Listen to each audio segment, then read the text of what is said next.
Depuis le tremblement de terre, Médecins sans frontières est présente à Port-au-Prince, dans plus de 10 structures médicales différentes. Certaines sont spécialisées dans les soins post-opératoires, à savoir la réhabilitation, la physiothérapie et la santé mentale. C'est le cas de 2 d'entre elles, celle de Mickey et celle de Lycée.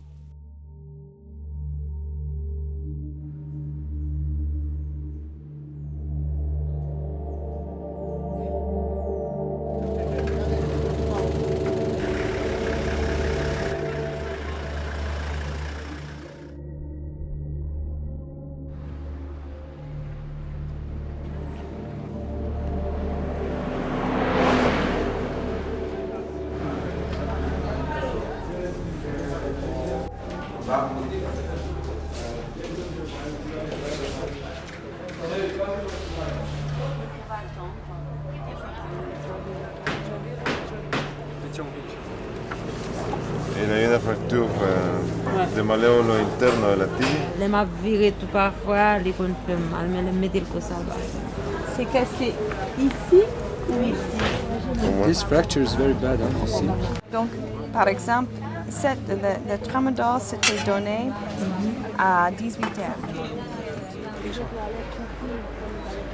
Non. Elle va au bloc aujourd'hui en tout cas. Ouais, c'est la première. Ok. Tu as On vu a- quelque chose? Elle est à jeun, là.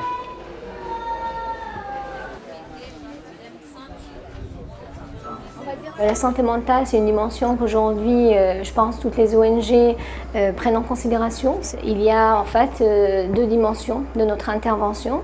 Une dimension d'accueil pour les personnes qui sont en internat, être au chevet du malade en fait. Et il y a une approche plus individuelle pour préévaluer l'état général de la santé mentale de toutes les personnes qui viennent en consultation. Bon, ici, on est au OPD, Outpatient Department.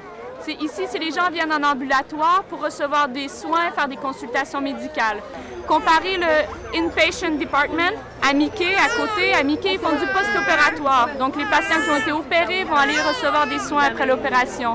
Ici, c'est vraiment, ils viennent, ils ont des soins et retournent à la maison.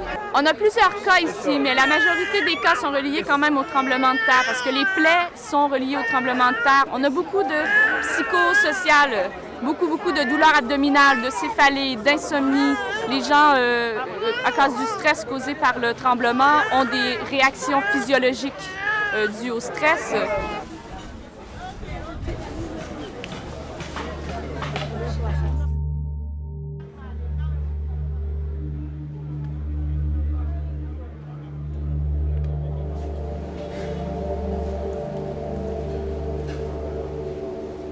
On a 53 patients ici à l'Élysée. C'est un hôpital de post-care. Ce sont des gens opérés ailleurs, dans l'hôpital général, à l'hôpital aussi de français. Mais il y a des personnes qui ont besoin d'une deuxième intervention, soit pour suivre son traitement chirurgical.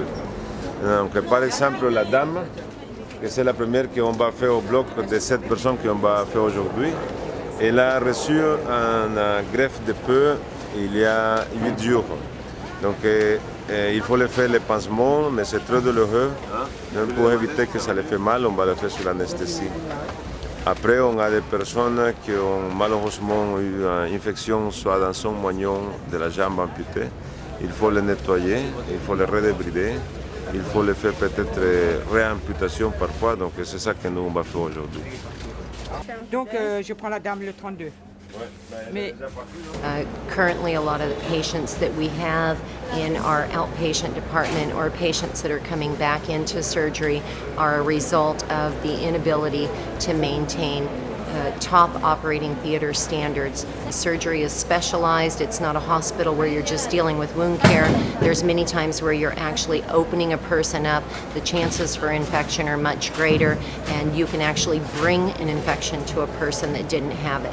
For an OT to work properly anywhere, whether it's in the field in the second phase, which we're dealing with post-operative care, it's no longer an urgent emergency. And what we try to do here is remain completely sterile with a top level of professionalism. Oui. Pour moi, tu vas la livre.